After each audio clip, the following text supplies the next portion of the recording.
आप सभी को नमस्कार। आज पुनः एक बार फिर हमारे साथ डॉक्टर एस.के. अरोड़ा जी आज हमारी कंपनी प्रस्तुत हुए।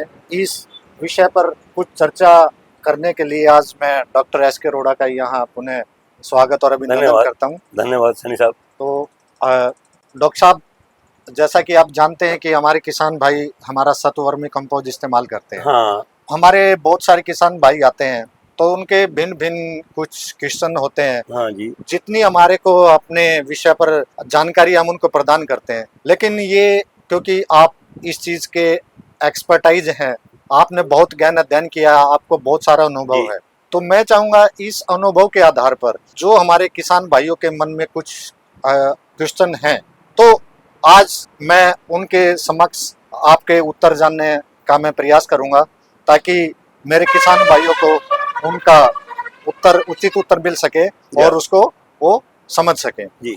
तो डॉक्टर साहब, जैसा कि सबसे पहला क्वेश्चन ये है कि हम हरियाणा प्रदेश में रहते हैं, तो क्या हमारे हरियाणा प्रदेश की जो मिट्टी है वो हमारी जैविक खेती के लिए कितनी उपयुक्त है? क्या हम यहाँ वो जैविक खेती का उत्पादन कर सकते हैं?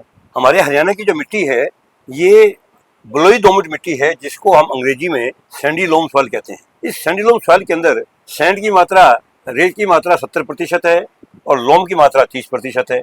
सैंडी लोम सॉइल जैविक खेती के लिए अति उपयुक्त है।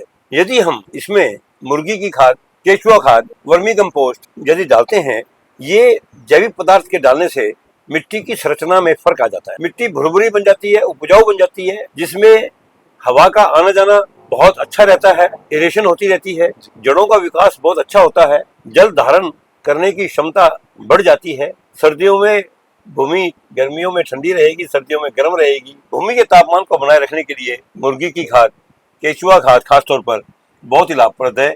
इसलिए मैं किसानों को ये कहना चाहूंगा कि 16 टन केचुआ खाद प्रति एकड़ मई, जून, जुलाई के महीने में डालें, ताकि आपकी मिट्टी की संरचना हर साल उसमें बदलाव आता रहे, जमीन उपजाऊ होती रहे, उसमें सुधार आता रहे, उसमें कलर खत्म हो जाए, उसमें रे खत्म हो जाए, उसमें खारा अंश खत्म हो जाए, इलेक्ट्रिकल कंडक्टिविटी डाउन आ जाए, पीएच कम हो जाए। अगला क्वेश्चन है डॉक्टर साहब, जैविक खेती क्या है? क्या ये पारंपरिक खेती से अलग है या उसके समांतर है, सेम है? इन दोनों में क्या फर्क है? ये थोड़ा सा सैनी साहब, जैविक खेती में सबसे ज्यादा ध्यान दिया जाता है मिट्टी के स्वास्थ्य के बारे में। आज तक हमने जो कृषि क्रियाएं अपनाई, मैं किसी को दोषी नहीं मानता, मैं खुद को दोषी मानता हूँ। हम वैज्ञानिक लोग हैं, हमने पिछले 70 साल के अंदर जो किसानों को कहा, उन्होंने किसानों ने किया, वो जो कुछ भी बताया, हमने रासायनिक खादों को बहुत जोर दिया। अजी ये मैक्सिकन वैरायटी आ गई गेहूं की, ये हाई यील्डिंग वैरायटी आ गई गेहूं की, इसको इतना खाद दो, इतना खाद दो, इतना खाद दो, इतना खाद दो। किसी ने भी जैविक खादों के ऊपर ध्यान नहीं दिया। 70 साल लगातार रासायनिक खादों का प्रयोग करते करते करते करते हमारी भूमि, वो जो लाभदायक जीवाणु थे, लाभदायक कीटाणु थे, लाभदायक तंत्र थे, लाभदायक जरासीम थे, सारे के सारे खत्म हो गए। मिट्टी बंजर बन गई, मिट्टी ऐसे बन गई, रेगिस्तान बन गई। कहाँ सैंडी लोम सॉइल हरियाणा की थी, देशों में देश हरियाणा, जड़ा दूध दही का खाना। अरे भाई, इस नारे को हमारे पिछली कृषि क्रियाओं ने बिल्कुल नकार दिया, खत्म कर दिया। आज जैविक खेती, पारंपरिक खेती या कन्वेंशनल मेथड ऑफ प्रोडक्शन उससे बिल्कुल भिन्न है। जैविक खेती से अधिक उत्पादन ले सकते हैं, मिट्टी के स्वास्थ्य में सुधार ला सकते हैं, और सबसे बड़ी बात यह है, बिना कीटनाशक, बिना फफूंदनाशक, बिना जहरीली दवाइयों के छिड़काव करने के हम मिट्टी की उपजाऊ शक्ति को बरकरार करके अच्छी गुणवत्ता की सब्जी पैदा कर सकते हैं। इसलिए जैविक खेती, फलदार सब्जियां, फूल वाली सब्जी, फूलदार खेती और सब्जियों की खेती में बड़ा सुधार और क्वालिटी प्रोडक्शन हो सकता है। उसमें किसी भी प्रकार का रासायनिक जहरीला अंश नहीं होगा। ये खेती जैविक खेती के द्वारा संभव है। बहुत बहुत धन्यवाद डॉक्टर साहब। और इसी संदर्भ में डॉक्टर साहब, अगला मेरा आपसे सवाल है कि जैविक खेती शुरू करने से पहले हमारे किसान भाइयों को क्या कदम उठाना चाहिए? इसकी शुरुआत कैसे करनी चाहिए? जैविक खेती की शुरुआत करने के लिए सबसे पहले तो किसानों को अपना मन बनाना पड़ेगा कि मुझे 3 साल मेरी उपज कम आएगी, ये मान के चलिएगा। क्योंकि जो आदत हमने मिट्टी को यूरिया खिलाने की डाली हुई थी, वो बंद करनी पड़ेगी। ये जितने भी रासायनिक खादें, इनऑर्गेनिक केमिकल फर्टिलाइजर्स जिनका हमारे मिट्टी के अंदर इतना भंडार पड़ा हुआ है, वो जमीन की उपजाऊ शक्ति को बढ़ाने में बिल्कुल हमें नुकसान पहुंचा रहे हैं ना। ऐसी खेती, जैविक खेती के लिए किसान को मन बनाना पड़ेगा कि मुझे अपनी मिट्टी में सुधार लाने के लिए और इस मिट्टी की उपजाऊ शक्ति को लगातार 10 साल सस्टेनेबल बनाने के लिए मुझे ज्यादा से ज्यादा केचुआ खाद, वर्मी कंपोस्ट, मुर्गी की खाद, गोबर की खाद, ऑर्गेनिक मैन्योर्स, ढांचा, गेंदे की खेती और इसके साथ साथ जैविक खादें जैसे नीम की खड़ है, बिलोड़े की खल है, सरसों की खड़ है, उसका भी आप प्रयोग कर सकते हैं जमीन की उपजाऊ शक्ति को बनाए रखने के लिए। जैविक खेती का आपको अपनाना एक मान के चलिए कि जो भारत सरकार का नारा है उसको साकार करने वाली बात है। तो डॉक्टर साहब, जैसा कि आपने बताया कि जैविक खेती के लिए हम कैसे पहल कर सकते हैं, और इसको सबसे पहली प्रक्रिया कि हम अपने खेत को जैविक खेती के लिए कैसे तैयार करें, इसकी शुरुआत कैसे करें। किसान ने मन बना लिया, और मैं ये एक प्रक्रिया थोड़ा सा शॉर्ट में आपसे पूछना चाहूँगा कि जैविक खेती की शुरुआत किसान ने अपना मन बना लिया, फिर अपने खेत को कैसे तैयार करें जैविक खेती के लिए, उसके बारे में थोड़ा सा आपसे जानना। साहब, आजकल गेहूं की कटाई शुरू हो चुकी है, अनाज मंडियों में जा रहा है जी। इसको सरकार मोल ले रही है या कोई और एजेंसी मोल ले रही है जी। गेहूं की कटाई के पश्चात आप अपने खेत के अंदर मन बना ले कि मैंने केचुआ खाद डालनी है। अगर आप 16 टन प्रति एकड़ नहीं डाल सकते, कम से कम 8 से 10 टन तो डाल ही सकते। एक बार मन के अंदर आपके जैविक खेती का बीज आपने बो दिया जी। वो बीज हमेशा आपके दिमाग में रहेगा कि मुझे अपने जमीन के अंदर सड़ा जो भी कबाड़ निकलता है, खेत में आप वीडिंग करते हो, खरपतवार निकलते हैं, पत्ते निकलते हैं, टहनियां निकलती हैं, आपने उनको गला दिया, सड़ा दिया। आपने एक पिट भी बना रखा है, बहुत बड़ा गहरा खड्डा भी बना रखा है, उसमें हरे पत्ते, सब्जियों के पत्ते, कटी हुई सब्जियां, कबाड़, आप कोई चीज वेस्ट नहीं करते। जमीन में आप गेहूं की कटाई के पश्चात आग नहीं लगाते। आप जमीन की उपजाऊ शक्ति को बनाए रखने के लिए दिमाग में आपकी फीलिंग है कि मुझे अपना खेत जैविक बनाना है, ऑर्गेनिक फार्म मैंने बनाना है, तो पहले सबसे पहला काम तो ये करना पड़ेगा, आप 16 टन प्रति एकड़ की दर से अगर केचुआ खाद नहीं डाल सकते हैं, कम से कम 8 से 10 टन तो जरूर डालें। धीरे धीरे जैसे आपने मई का महीना आ गया, जुलाई का महीना आ गया, आपने खूब जुताई की, वो वर्मी कंपोस्ट मिट्टी में मिल गई। अब बारी आ गई अगस्त के महीने की। अगस्त के महीने में ठंड वाली सब्जियां, ठंड के मौसम वाली सब्जियां, सियाल की सब्जियां, जिसे सियाल कहते हैं, जैसे सर्द ऋतु की सब्जियों की छाछ पड़नी शुरू हो जाती है। जैसे आपने अगस्त का महीना आया, आपने बेड बनाने की कोशिश की, किसी में डोलियां बनाई, आलू में डोलियां बनाई, मूली, गाजर, शलगम के अंदर भी आपने छोटी डोली बनाई, आपने मटर की को बोना है, अक्टूबर के महीने में समतल क्यारी बनाई, उस समय भी आपको अपनी क्यारियों के अंदर वर्मी कंपोस्ट या केचुआ खाद डालनी पड़ेगी। डालकर आप बिजाई कीजिए। जब आप डाल के बिजाई करेंगे, उसको अच्छी तरह कस्सी के द्वारा काट मारकर मिट्टी में मिला देंगे, फिर आप सीधी बिजाई करो या रोपाई करो, तो आपका जमीन, आपकी भूमि, आपकी खेती जैविक खेती के रूप में मानी जाएगी। इस प्रकार से आपको लगातार 3 साल ये कार्य करना है, अपने आप को ब्रांडेड बनाने के लिए। बहुत। और एक चीज का ध्यान रखना है, कभी भी आपने मिलावट नहीं करनी कि आज आपने केचुआ खाद डाल दी और रात को चुपचाप यूरिया डाल दिया, वो आपकी जैविक नहीं मानी जाएगी। तो इसी संदर्भ में डॉक्टर साहब, मैं ये जानना चाहूँगा कि मेरे बहुत सारे किसान भाइयों का ये सवाल रहता है कि मुझे, जैसा आपने बताया कि 16 टन डालनी चाहिए, तो क्या ये फसल चक्र के अनुसार डालनी चाहिए या एक बार में इकट्ठी डालनी चाहिए? सनी साहब, आपने बिल्कुल ठीक कहा। मैं तो किसानों को आज तक लगातार 40 साल का मुझे तजुर्बा है, अनुभव है। उस अनुभव के आधार के ऊपर मैं आपसे केवल आपको एक ही बात का मार्गदर्शन करना चाहता हूँ। आपने गेहूं की कटाई के पश्चात मई के महीने में खेत खाली हो जाएंगे। ईश्वर परमात्मा बड़ी शक्तिशाली है, बारिश भी आ सकती है, इसमें कोई शक की बात नहीं। गेहूं की कटाई के पश्चात आप अपने खेत के अंदर कम से कम 8 से 10 टन केचुआ खाद प्रति एकड़ की दर से डालकर आप मिट्टी पलटू हल चला दें।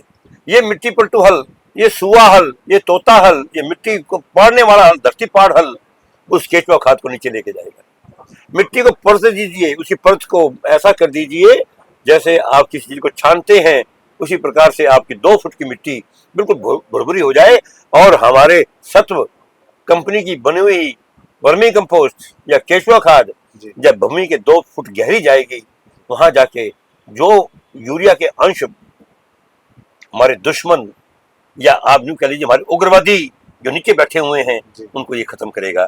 इसलिए कहने का तात्पर्य है कि वर्मी कंपोस्ट मई के महीने में 8 से 10 टन प्रति एकड़ की दर से डालिएगा, फिर अगस्त के महीने में जब आप फसल की रोपाई करते हैं जी। और बेड बनाते हैं, उस समय भी आपके वर्मी कंपोस्ट या केंचुआ खाद का प्रयोग करेंगे। आप अग्रसर हैं अपनी जमीन को जैविक खेती के रूप में बनाने के लिए। बहुत बहुत अच्छा डॉक्टर साहब, दूसरा कुछ मेरे किसान भाई ये पूछते हैं कि हम फसल चक्र का जो ये सर्कल है, हाँ, इसका कैसे उपयोग करें ताकि हमारी मिट्टी भी स्वस्थ रहे, हम उचित फसल भी मिले और उसका हमारे किसान भाइयों को उचित लाभ भी मिले। मैं इस संदर्भ में ये बात कहना चाहूंगा कि मई जून के महीने में आपने जमीन को आराम दिलवाना है, जी आपने वर्मी कंपोस्ट डालनी है। अगस्त का महीना आ गया, आपने मूली गाजर शलगम लगा दिया, जी आपने पालक लगा दी। ये सब्जियां लगभग 3 महीने चलती हैं, 4 महीने चलती हैं। जी आपने मूली वाली सब्जी, जड़ वाली सब्जी लगाई, आपने पत्तेदार सब्जी लगाई, आपने फलदार सब्जी टमाटर बैंगन मिर्च लगाया, आपने अगस्त के महीने में कर्ड, फूल गोभी, बंद गोभी, गांठ गोभी, ब्रोकली, ब्रुसेल्स स्प्राउट ये लगा दिए। जी ये सारी की सारी फसलें आपके नवंबर के अंत तक या दिसंबर के शुरू तक चलेगी। उसके बाद आपको दूसरी फसल लगानी है, क्रॉप रोटेशन करनी है। आप दलहनी फसल लगाओ, उस दलहनी फसल में मटर लगाओ, आप उसमें चना लगाओ। जी आप दलहनी फसल के रूप में जी जो दालें हैं उनकी खेती कर सकते हैं। जी उनसे क्या होगा, दलहनी फसलों के लगाने से मिट्टी की उपजाऊ शक्ति और राइजोबियम बैक्टीरिया की संख्या में बढ़ोतरी होती है। ये राइजोबियम बैक्टीरिया आसमान से नाइट्रोजन को खींचकर भूमि में जड़ों की नाइट्रोजन की मात्रा को बढ़ा देगा। जब आपकी मटर की फसल खत्म हो जाएगी, वो जो नाइट्रोजन जड़ों के पे बैक्टीरिया ने खींची थी वो जड़ में मौजूद है। जब आप फसल चक्र में फिर खेती करोगे, फिर जमीन की वाही करोगे या उसकी जुताई करोगे, वो नाइट्रोजन आपकी मिट्टी को की शक्ति को बढ़ा देगा। फसल चक्र अपनाना बहुत जरूरी है। 3 महीने आपने लिया फलदार सब्जियां, उसके बाद ले लिया आपने दलहनी सब्जियां, और ये दलहनी सब्जियां खत्म हो गई। आपको मान लीजिए फरवरी के महीने में, मार्च के महीने में मटर खत्म हो गए, जैसे आजकल खत्म हो रहे मार्च, आप मार्च के महीने में खीरा, तरबूज, खरबूजा, ककड़ी, करेला सीधा डोरियों पर लगा सकते हैं। जहां जहां डोरियों पे आप बीज बोओगे वहां कम से कम 1-1 किलो वर्मी कंपोस्ट का हिल बनाकर, पहाड़ बनाकर, खूब गुड़ाई करके एक बीज लगा दीजिए। इस प्रकार से क्रॉप रोटेशन में भी आप इसका प्रयोग कर सकते हैं। जी।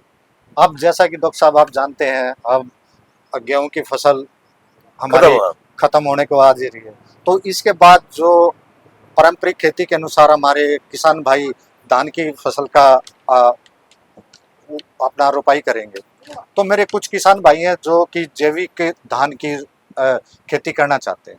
तो इसी संदर्भ में मैं आपसे पूछूंगा कि जो मेरे किसान भाई धान की खेती करना चाहते हैं जैविक, तो इस धान की खेती के लिए अपने वो खेत को कैसे तैयार करें और किस मात्रा में डालें? आज तक ये परंपरा रही है कि धान की खेती करने से पहले किसान ढांचा लगाता है, उस ढांचे को जमीन में दाब देता है। उस जमीन में दाबने से क्या होता है कि जमीन पोली हो जाती है, भुरभुरी बन जाती है, धान के पौधों की रुपाई करने में बड़ी आसानी आती है। मैं तो किसानों को ये कहना चाहूँगा, अगर आप ढांचा नहीं बो सकते, मैं तो ये कहूँगा कि आप ढांचा इंतजार करते हो कम से कम 1.5 महीना 2 महीना, क्यों ना आप मई के महीने में केचुआ खाद डालकर, वर्मी कंपोस्ट डालकर आप अपनी जमीन की उपजाऊ शक्ति को बरकरार रखें, भूमि को ढीला करें। जैसे जून का महीना आता है, आप सांठी लगा सकते हैं, 70 से 80 दिन में पकने वाली फसल को लगा सकते हैं। जैसे आपकी धान की फसल खत्म हुई, या आप दलहनी फसल लगा लो, मटर लगा लो, या आप धनिया लगा सकते हैं जो आपको अच्छी आमदनी देगा। तो इस प्रकार से आप धान के किसानों को ये कह सकते हैं, ढांचे की जगह आप वर्मी कंपोस्ट का प्रयोग ज्यादा से ज्यादा करें, ये वैसा ही काम करेगी जैसे ढांचा करेगी। शुरू के 3 साल के अंदर तो हो सकता है कि आपको उतना फायदा ना हो, क्योंकि आप एक मिशन को लेकर चल रहे हैं, एक अभियान को लेकर चल रहे हैं कि मैंने अपने खेत को जैविक बनाना है। वो गंदी आदत यूरिया डालने वाली, सिंगल सुपर फास्फेट और डीएपी डालने वाली, मोरेटा पोटाश डालने वाली वो आदत आपने खत्म कर दी बिल्कुल। आप केवल जैविक खेती पे आ गए, आप केचुआ खाद पे आ गए, आप मुर्गी की खाद पे आ गए, आप गोबर की सड़ी हुई जिसे कहते हैं रूढ़ी की खाद, कुरड़ी की खाद, उस पर आप आ गए हैं। मैं तो किसानों को ये कहना चाहूँगा, इसके प्रयोग करने से आपके दिमाग से जो जहरीली वस्तुएं हैं, जैसे खाद कह दीजिए, कीटनाशक कह दीजिए, फफूंदनाशक इत्यादि खरपतवार को मारने वाली दवाई किसान बहुत प्रयोग करता है, उससे भूमि में जीवाणु मरते हैं। हम खरपतवार नाशक दवाई वीडीसाइड, हर्बिसाइड का प्रयोग बहुत ज्यादा मात्रा में करते हैं। कोई ग्लाइफोसेट यूज कर रहा है, जमीन में फसल की रोपाई से पहले 2 महीने पहले राउंड अप कहते हैं जिसे, उसका प्रयोग कर रहा है। कोई गोल का यूज कर रहा है, कोई पेंडीमेथलिन का यूज कर रहा है, कोई स्टोम का यूज कर रहा है, कोई बेसिलिन का प्रयोग कर रहा है, कोई सैमेजिन का प्रयोग कर रहा है। इन रासायनिक दवाइयां, चाहे वो खाद हो या खरपतवार नाशक दवाइयां हो या फफूंदनाशक हो या कीटनाशक हो, ये सारे के सारे मिलाकर हमारी जमीन के दुश्मन हैं। अगर किसान ने ये ठान लिया मैंने इन दुश्मनों को अपने खेत में नहीं आने देना, मुझे जैविक खेती करनी है, मुझे जमीन की उपजाऊ शक्ति को बरकरार करना है, तो प्यारे किसान भाइयों ये मान के चलिएगा आपके पास बहुत ज्यादा संभावनाएं हैं भूमि को ताकतवर बनाने की। वो ताकतवर बनाने के लिए वर्मी कंपोस्ट एक सबसे बढ़िया तरीका है। आपकी भूमि बढ़िया रहेगी, जमीनों के अंदर पौधों की जड़ों का विकास बहुत अच्छा रहेगा, पौधे बड़े स्वस्थ रहेंगे, पौधों की वानस्पतिक वृद्धि रहेगी। जी डॉक्टर साहब, हम डिस्कस कर रहे थे कि जैविक खेती के लिए हमें जैविक बीज की आवश्यकता होती है। जैविक बीज मेरे किसान भाइयों को कैसे उनको मिल सकता है, या वे कैसा उसको अपने स्तर पर अपना जैविक बीज का उत्पादन कर सकते हैं, वो थोड़ा सा बताइए। जैविक बीज की उपलब्धता हमारे हरियाणा में शायद कोई ऐसी दुकान होगी जो आपको 50 प्रकार की सब्जियां हैं उनके जैविक बीज आपको दे सके। मूली का बीज, गर्मियों की मूली का बीज अपने खेत में खुद तैयार कर लेगा, गाजर का बीज अपने खेत में तैयार कर लेगा। हिसार के पास नजदीक एक गांव है बैबलपुर, पूरा का पूरा बैबलपुर जैविक सीड तैयार करता है गाजर का। उनकी गाजर का बीज पूरे हरियाणा में दुनिया लेके जाती है, हरियाणा से लेके जाती है, पंजाब तक जाता है, मध्य प्रदेश तक जाता है।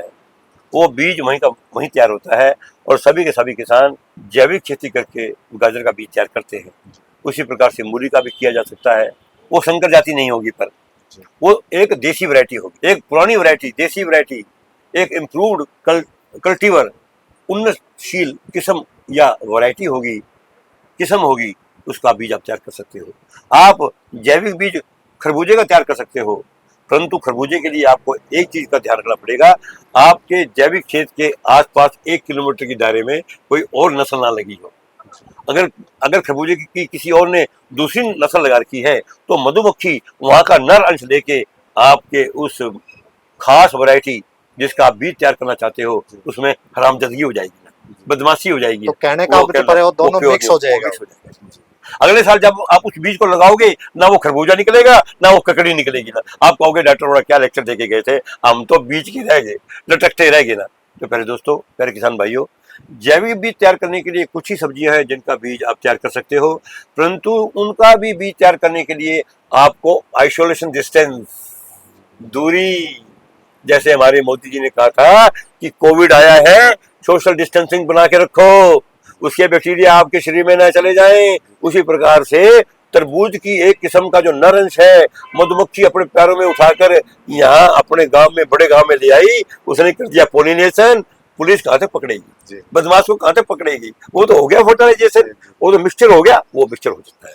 तो प्यारे दोस्तों, ये ध्यान रखिएगा, बेल वाली सब्जियों में आप जैविक बीज तैयार कर सकते हैं, पर ध्यान रखना पड़ेगा आपके उस खेत के 1 किलोमीटर के दायरे में कोई बंद गोभी, कोई फूल गोभी या बेल वाली फसल या मूली गाजर की फसल ना लगी हो, ताम के आपस में मिश्रण का जो डर है वो ना हो, नर अंश उठकर मादा को फर्टिलाइज ना करके जाए, तो आप जैविक बीज तैयार कर सकते हैं। तो दूसरा जो मुख्य सोर्स डॉक्टर साहब, जो हमारी सरकार द्वारा स्थापित एक्सीलेंस सेंटर है, हाँ जी, तो वो एक्सीलेंस सेंटर भी अपना बीज तैयार करते हैं। तो क्या हमारे किसान भाई को वहाँ से जो उचित बीज तैयार होता है तो उसका उपयोग कर सकते हैं?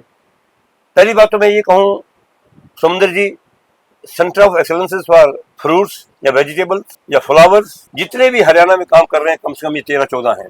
ये centre of excellences for horticulture crops सारे के सारे इजराइल की दिशा निर्देश में काम कर रहे हैं। कल उनकी बहुत भारी मीटिंग हुई थी घरौंडा के अंदर। सभी सेंटर ऑफ एक्सेलेंसेस, चाहे वो भिवानी का हो, चाहे वो होडल का हो, चाहे पलवल का हो, चाहे गिगनऊ का हो, चाहे घरौंडे का हो या पंजाब का हो, सभी नॉर्थ इंडिया के सेंटर ऑफ एक्सेलेंसेस आए हुए थे। वो बीज तैयार नहीं करते, वो जैविक बीज तैयार नहीं करते। वो तो जो बीज किसान लेकर आया है जी उसका बीज लेकर उसकी पोत तैयार करके दे देंगे। जी। हाँ, ये बताइए, तो वो बीज तैयार नहीं करते। वो बीज तैयार नहीं वो तो आपको पोत तैयार करके दे सकते हैं, जी वो भी किसमें? सॉइल स्ट्रक्चर मीडिया में। ऐसे मीडिया के अंदर जहां मिट्टी का कोई रोल नहीं, रेत का कोई रोल नहीं, अगर पोत तैयार करते हैं तो नारियल का बुरादा, परलाइट, वर्मिकोलाइट, ये तीनों की तीनों चीजें आग में, भाप में तपी हुई हैं। किसी भी प्रकार का कोई इसमें फफूंद, उल्ली, निमाटोड या बैक्टीरियल अंश नहीं है, शुद्ध पौध है। उस शुद्ध पौध को आप अपने खेत में लगा सकते हैं। अच्छा, दूसरा डॉक्टर साहब, आगे जैसा कि मैंने जैविक खेती को अपना लिया, जी लेकिन मेरे आसपास कुछ किसान भाई हैं, वो अन्य पेस्टिसाइड्स का इस्तेमाल करते हैं। हाँ हाँ, तो क्या मैं वर्मी कंपोस्ट जैविक खाद का इस्तेमाल करके जैविक खेती का उत्पादन मैंने चालू कर दिया, हाँ हाँ, और मेरे बाकी किसान भाई अन्य कीटनाशक दवाइयाँ छिड़काव कर रहे हैं, तो क्या उसका प्रभाव मेरी फसल पर पड़ेगा? आपके पड़ोसी यदि इनऑर्गेनिक केमिकल का प्रयोग कर रहे हैं, जहरीली फफूंदनाशक, जहरीले खरपतवारनाशक, जहरीले कीटनाशक, जहरीले पेस्टिसाइड्स, जहरीले निमेटिसाइड्स, उनका प्रयोग कर रहे हैं, उनका प्रयोग जब वो करते हैं, या तो उनका छिड़काव पत्तों पे होता है, पत्तों में गया, पत्तों में वो जहर चली गई, पत्तों के द्वारा तने में आ गया, तने से फल में चला गया, वो जहर फल में जाके इकट्ठा हो गया। और यदि आपने रासायनिक खादों का प्रयोग किया, आपने मिट्टी की पीएच को हाई कर दिया, इलेक्ट्रिकल कंडक्टिविटी को हाई कर दिया, ऑर्गेनिक कार्बन की मात्रा को डाउन कर दिया, आपका अवेलेबल नाइट्रोजन कम, फास्फोरस कम, पोटाश कम, हर चीज कम। यदि आप जैविक खेती अपना रहे हैं और आपका पड़ोसी दूसरे कार्यक्रम कर रहा है, वो हटके कर रहा है, आपके ऊपर कोई किसी भी प्रकार का कोई इम्पैक्ट नहीं है, क्योंकि आपने जमीन का सुधार किया। उसने, आपके पड़ोसी ने जहरीली दवाइयों के प्रयोग करने से फल के अंदर जो जहरीला अंश है, रेजिड्यूज है, वो इकट्ठा कर लिया। जब उसका फल बाजार में जाता है, कोई लेबोरेटरी नहीं है टेस्ट करने के लिए, जो खाए जा रहा है, तो भाई अस्पताल भरे पड़े, क्लिनिक भरे पड़े हैं, जितना मर्जी। आज वही देन है कि हजारों की संख्या में क्लिनिक हर शहर के अंदर हैं, हर आदमी रोगी बन चुका है। किसी को शुगर की प्रॉब्लम है, किसी के घुटनों में दर्द है, किसी की आंखों की रोशनी चली गई, किसी के बाल चले गए, किसी को हार्ट अटैक आ गया, किसी को साइलेंट अटैक आ गया। ये सारे के सारे सिम्टम, ये सारे के सारे लक्षण जहरीली दवाइयों की सब्जी खा खा के, जहरीली दवाइयों की अनाज खा खा के हैं। यदि आप जैविक अपना रहे हैं और किसानों को पता लग गया कि यहाँ इनके खेत में बोर्ड लगा हुआ है organic farm, Saini organic farm, तो किसान जरूर समझेगा कि मुझे यहीं से ही अनाज पैदा करना है। परंतु वो जो पड़ोसी है, उसका आपके ऊपर कोई कुप्रभाव नहीं। बहुत बहुत धन्यवाद डॉक्टर साहब, शुक्रिया, आज शुक्रिया। इस चर्चा में आप आए और आपने हमारे किसान भाइयों के बहुत सारी जो उनके मन के अंदर भ्रांतियां थी उनको दूर किया, ताकि वे मेरे किसान भाई आपकी इस जो आपने दिशा निर्देश बताए उनका पालन करेंगे और इस जैविक खेती को अपनाएंगे और अपने इस देश के, अपने इस भविष्य को जैविक खेती के द्वारा अपनाकर इस सब अंधकार को मिटाएंगे। बहुत बहुत धन्यवाद। धन्यवाद, नमस्कार जी।